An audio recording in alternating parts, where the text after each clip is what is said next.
헤롯 왕 때에 예수께서 유대 베들레헴에서 나심에 동방으로부터 박사들이 예루살렘에 이르러 말하되 유대인의 왕으로 나신 이가 어디 계시냐? 우리가 동방에서 그의 별을 보고 그에게 경배하러 왔노라 하니 헤롯 왕과 온 예루살렘이 듣고 소동한지라.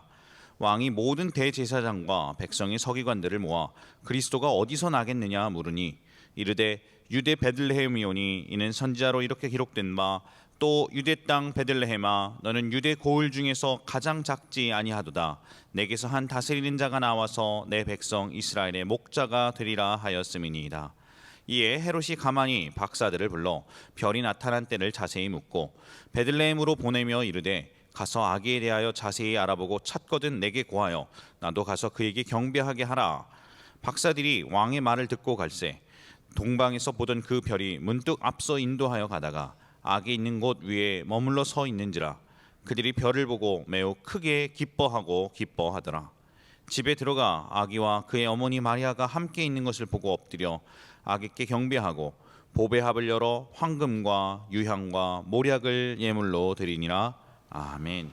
이스라엘의 그 전승에 보면 동방에서 이렇게 박사들이 왔다 그러잖아요. 근데 그 박사들 이름을 멜콘, 발사살, 가스피 이렇게 그런 분들의 이름으로 이렇게 등장을 해요. 그거 보면 그냥 성경에 나오는 우리는 동방에서 박사들이 왔다. 근데 황금, 유향, 모략을 가져왔으니까 아마도 세 분일 것이다 이렇게 생각했는데 그 전승에 이런 이름들이 등장하는 걸 보면 그것이 아마 사실인 것 같습니다. 근데 이분들이 별을 연구하다가 하늘에서 특이한 별을 본 거예요.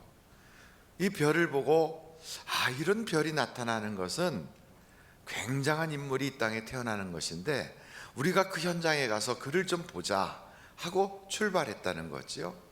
근데 그 박사들이 어디서부터 시작을 했는가? 많은 분들이 그게 페르시아 쪽일 것이다, 예멘일 것이다 이렇게 이야기했는데 아프가니스탄 쪽에서 출발했다는 그런 이야기가 있고요. 그 유적지도 또 아프가니스탄에서 그 박사들이 천체를 연구하다가 출발한 그 유적지가 발견이 됐다고 그래요. 그러니까 아프가니스탄 있는 데서부터 예루살렘까지 그 옛날에 박사들이 가려면 거의 낙타를 타고 가도 2년 이상 걸어서 가야 되는 그 먼 길이거든요.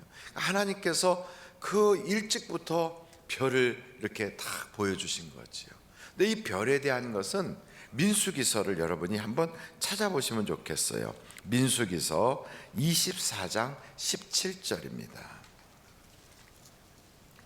민수기서 24장 17절 그 말씀을 우리 한번 24장이에요 17절 민수기서 24장 17절 제가 한번 읽어볼까요? 내가 그를 보아도 이때의 일이 아니며 내가 그를 바라보아도 가까운 일이 아니로다. 한 별이 야곱에게서 나오며 한 규가 이스라엘에게서 일어나서 모압을 이쪽에서 저쪽까지 쳐서 무찌르고 또 셋의 자식들을 다 멸하리로다.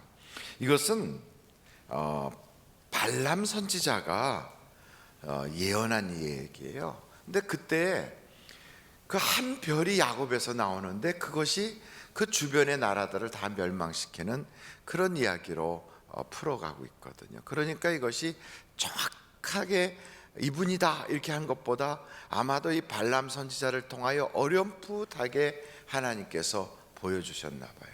어찌됐든 그런 별이 등장한다는 것은 큰 임금이 온다는 뜻이니까. 그래서 그 임금을 보려고 박사들이 출발한 겁니다. 근데 박사들이 가서 그 예수님을 이제 찾으러 가는데 예루살렘까지 오고 나서 야곱의 그 나라에서 온다고 하니까 아마도 왕궁에서 오겠구나. 그래서 왕궁에 가서 유대인의 왕으로 태어난 이가 여기 계십니까? 우리가 인사를 드리려고 왔습니다. 경배하러 왔습니다. 근데 헤롯이 그 당시에 왕인데 그 소식을 듣고 깜짝 놀란 거죠. 헤롯 집안에는 아이 출생한 일이 그때 없었거든요. 그러니까 이게 무슨 일인가? 별이 나타난 때가 언제입니까? 이게 2년 전 정도에서부터 나타나서 우리가 그 별을 보고 여기까지 왔습니다. 아, 그래요. 그래가지고 이제 그 박사들을 앉혀놓고 당시에 성서학자들을 다 불러 모았지요. 메시아가 어디서 태어나겠느냐 하고 물었더니 베들레헴에서 태어난다는 거예요. 그 박사들한테 베들레헴에서 태어난다고 하니까 한번 거기에 찾아가서 보시고, 그리고 아이를 발견하면 내게 와서 나도 가서 경배하게 하시오. 그랬더니 이제 박사들이 그 이야기를 듣고 갔더니 정말 별이 또 나타나서 베들레헴까지 인도했다는 거죠. 제가 지금 말씀드린 거 생소한 이야기입니까? 이미 다 알고 있는 이야기입니까? 너무 쉬운 얘기라서 반복해서 듣다 보니까 너무 시큰둥하잖아요. 이렇게 시큰둥할 때는 얼굴 표정을 그렇게 잡는 게 아니고 그래도 처음 듣는 것처럼 고개를 끄덕이고. 왜 그러겠어요? 성경 66권 중에 우리가 모르는 사건이 뭐가 있겠어요? 혹시나 읽다가 보면 어느 구석에 딱 들어가 있었던 신기한 말씀 한 구절 찾을까? 그런데 뭐 성탄절 되면 두 가지 중에 뻔하죠. 하나는 동방박사 이야기고 하나는 목동들 이야기. 그 외에 또 다른 이야기 있습니까? 없어요. 근데 이 동방에서부터 온 박사들이 거기에 찾아와서 그 멀리서부터 예수님을 만나러 왔다는 거죠. 왜 왔습니까? 그 박사들이 거기까지 왜 왔어요? 성경을 보니까 한번 여러분 오늘 마태복음이잖아요. 마태복음 2장을 보세요. 마태복음 2장 본문 말씀 2절을 한번 다 같이 읽어보실까요? 시작. 유대인의 왕으로 나신 이가 어디 계시냐? 우리가 동방에서 그의 별을 보고 그에게 경배하러 왔노라. 그러니까 뭐 하려고 거기까지 왔어요? 경배하려고 왔어요. 그러니까 우리는 그를 구경하러 왔다 이게 아니고요, 경배하려고 왔다는 거예요. 이 박사들이 찾아간 것처럼 오늘 우리도 하나님께 경배하려고 온 거예요. 하나님은 우리를 이 땅에 보낼 때에 하나님 앞에 예배하는 자로 보내셨어요. 그냥 사는 것이 아니고 선을 행하게 하시고 하나님께 영광 돌리고 찬송하게 하려고, 그래서 우리를 이 땅에 보내셨거든요. 그러니까 우리는 이 세상에 와서 살아가야 되는 목표가 분명한 겁니다. 이 세상 사람들은 그 목적을 모르기 때문에 어디서 와서 어디로 가는지를 모르잖아요. 그러니까 열심히 돈 벌어서 그냥 짧은 인생 떵떵거리고 살다가 가면 그게 단 줄 알고 그렇게 그냥 세월을 살아요. 그러나 우리는 그런 삶이 아니고요, 하나님이 나를 이 땅에 왜 보냈는지를 아는 거죠. 왜 보냈습니까? 예배하라고 보냈어요. 하나님께 경배하는 자로 보냈어요. 그래서 우리가 하나님께 경배할 때, 예배할 때 하나님은 우리의 인생을 그 예배자로서 가장 최상의 모습으로 복을 주시는 거예요. 그래서 예배를 드리려고 할 때 최상으로, 최대로, 최고의 예배를 드리려고 했던 사람들마다 하나님이 복을 주시는데, 특별히 솔로몬도 하나님께 최대 예배를 드리려고 소 1,000마리를 가지고 번제를 드렸어요. 최대 예배를 기획했어요. 그랬더니 하나님이 솔로몬에게 꿈에 나타나서 그에게 너 이전에도 없었고 이후에도 없는 그 복을 내가 너에게 주리라 그래요. 하나님이 주시는 복은 그냥 하늘에서 뚝 떨어지는 게 아니라 예배 드릴 때 그걸 통하여 역사하시는 거예요. 다윗도 마찬가지예요. 나는 하나님께 최고의 예배를 드리고 싶다.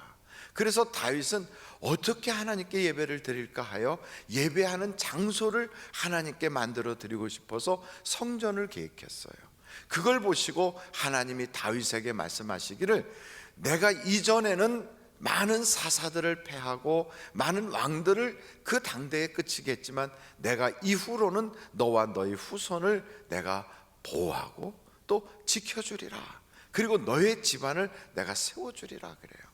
그러니까 하나님께 예배하는 자, 최고의 예배, 최상의 예배, 최대의 예배를 기획하는 자들마다 하나님이 그렇게 복을 주는 거예요. 그래서 이 경배하기 위해서 왔던 동방의 박사들도 자기들 나름대로는 최고의 예배를 드리려고, 그래서 그 멀리에서부터 미리 준비하잖아요. 무엇을 준비했습니까? 내가 그분을 만나면 이걸 드려야 되겠다. 그래서 황금, 유향, 모략을 준비해요. 그래서 주님 앞에 가서 경배를 드려요.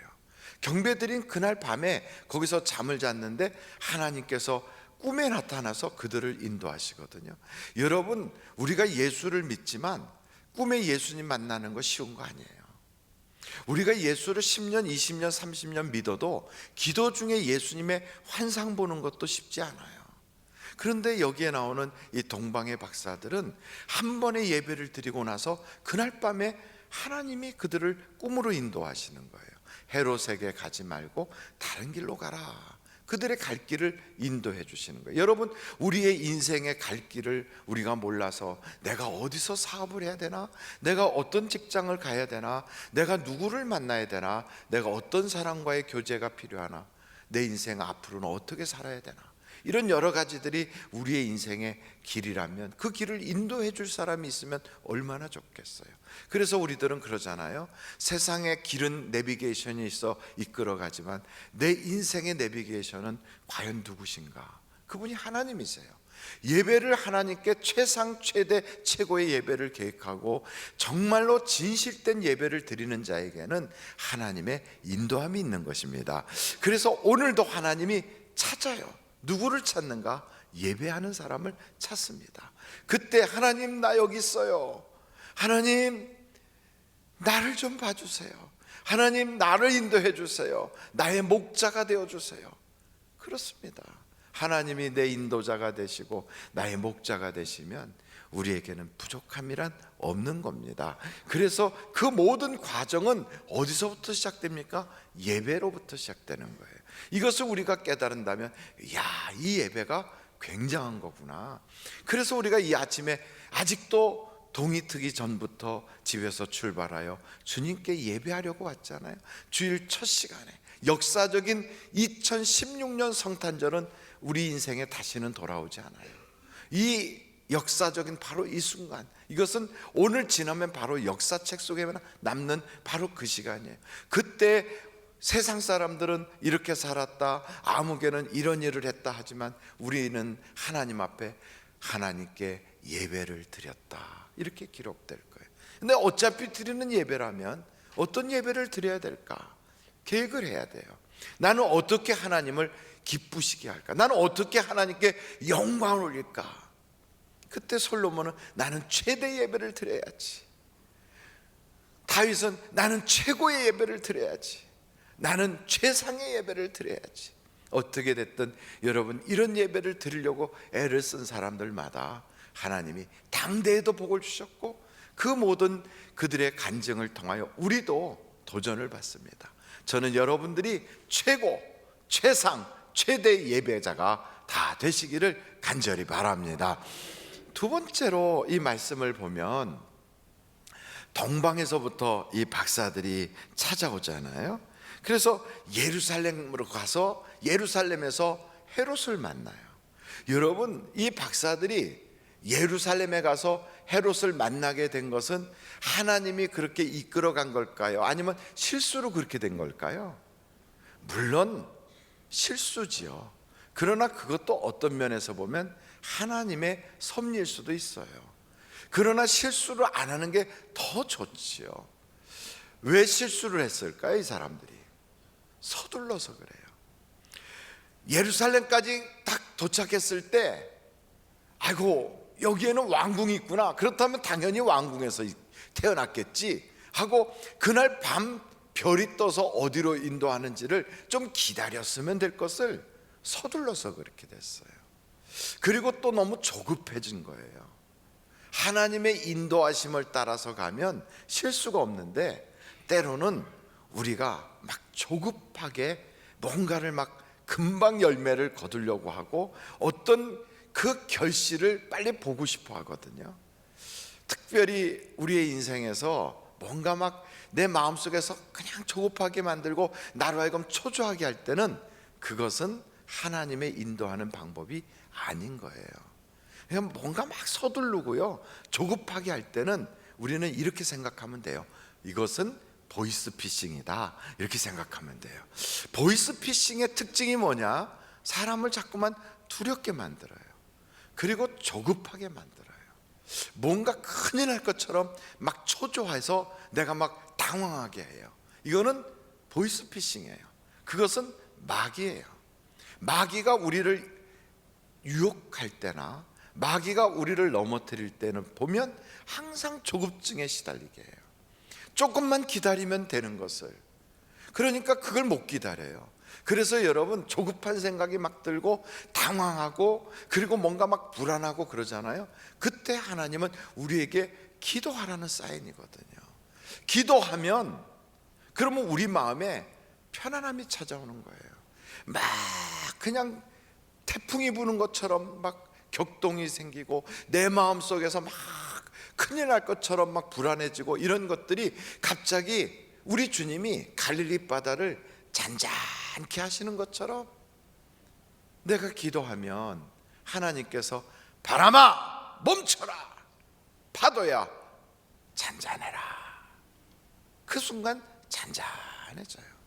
우리 예수님이 오시면 항상 우리에게 하시는 말씀이 있어요. 두려워 말라.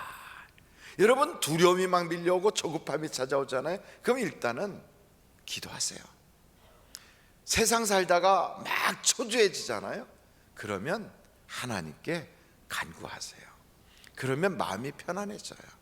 그 편안해지고 숨 한 번 더 쉬면 그러면 차고 없이 갈 수 있어요.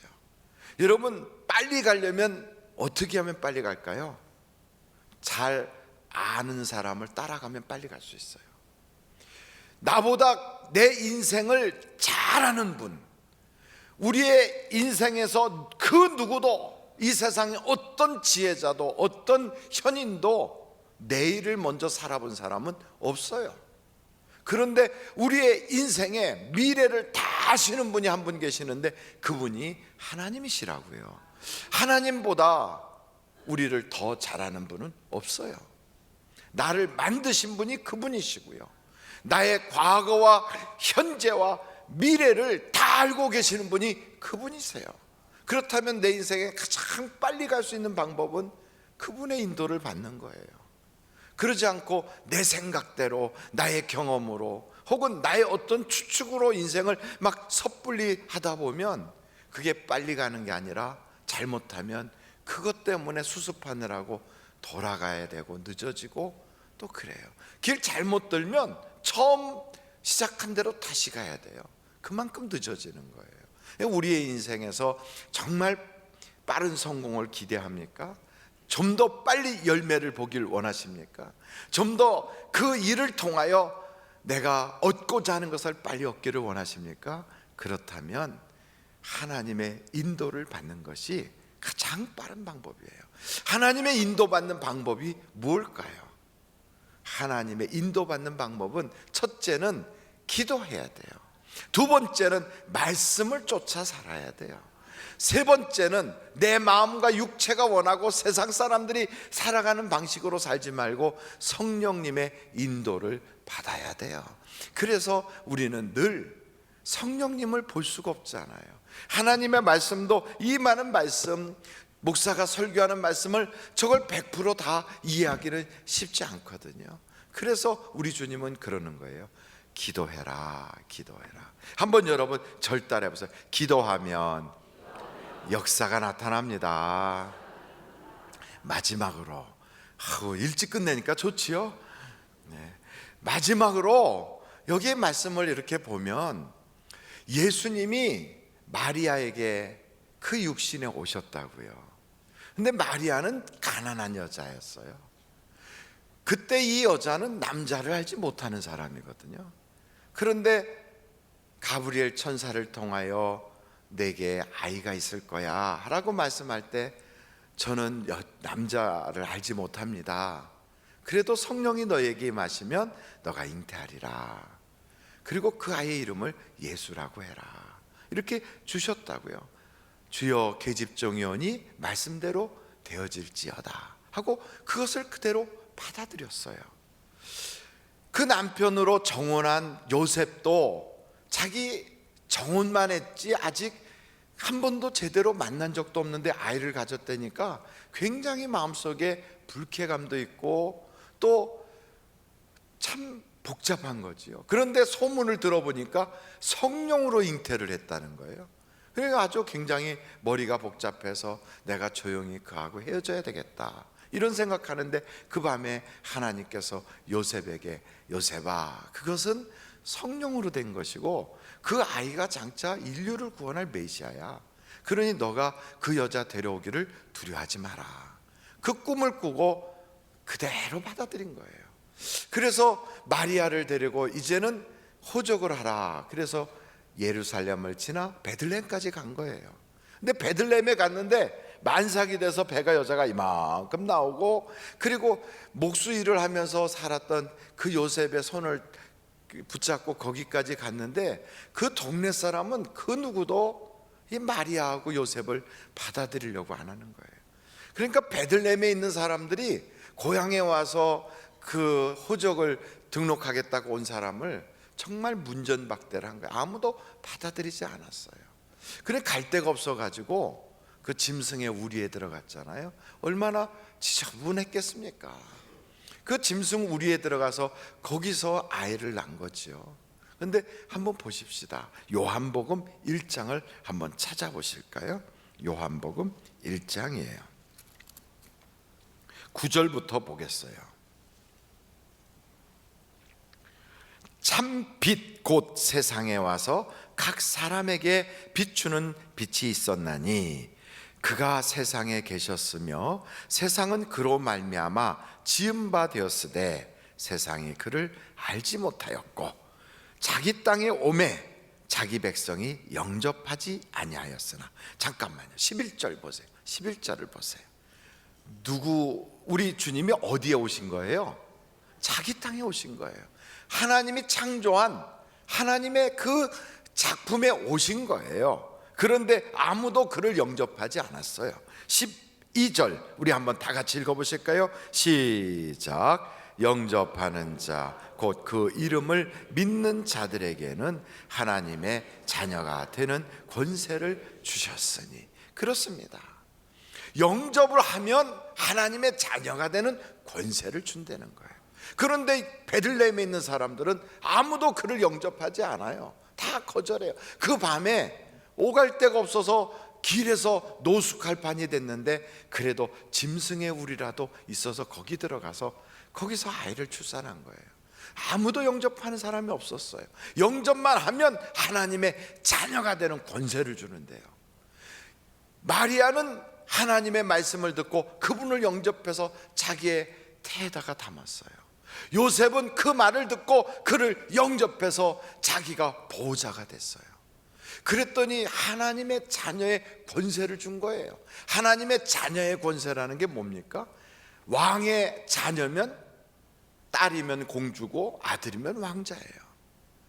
이거는 이 세상의 왕 집안이 아니라 하나님은요 신이란 말이에요. 오직 유일하신 신이에요. 그런 신의 우리가 후손이 된 거예요.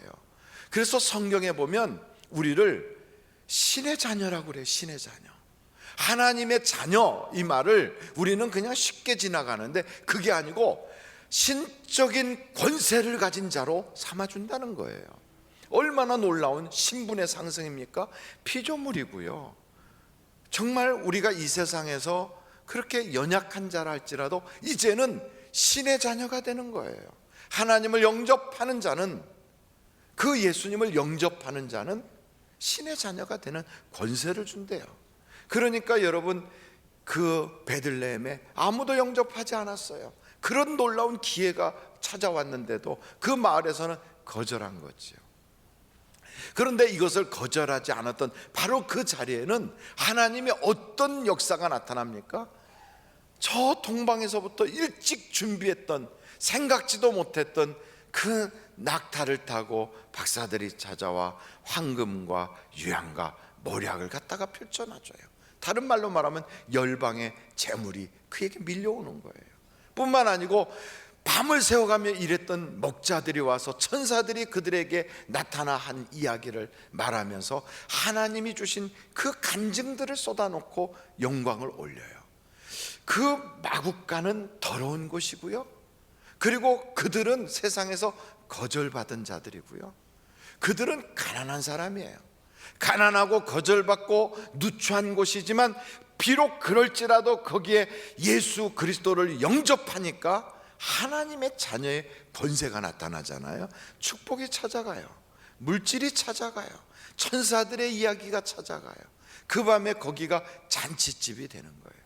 여러분, 세상 사람들에게 거절당했다, 내가 이 세상에서 가진 물질이 별로 변변치 못하다, 나는 이 세상에 참 누추한 사람이고 죄 많은 허물 많은 인생이다, 괜찮아요. 예수님을 영접하기만 하면 신의 자녀의 권세를 주시는 거예요.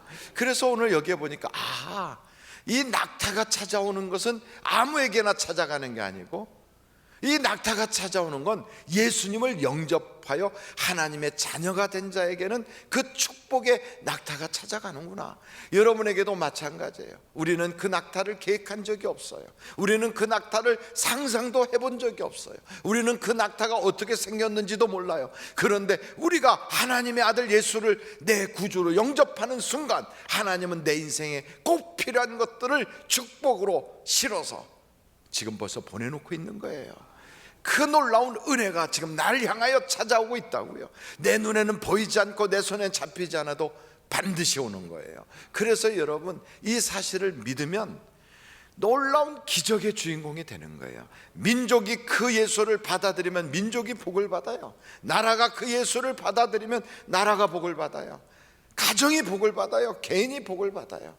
반만년 역사의 우리나라에도 그 예수님이 찾아와서 이렇게 우리에게 신의 자녀의 나라가 되도록 복을 주셨어요. 나라뿐이겠어요? 가정도 나도 마찬가지. 당대에는 비록 별것 아닌 것 같았고, 비록 연약한 것 같아도 가면 갈수록 신적인 권세는 마귀가 두려워해요. 저주가 떠나가요. 죄와는 상관없어요. 하나님의 나라가 내 것이 되기 시작하고요, 지옥 갈 자가 천국 가는 자로 바뀌게 되는 거예요.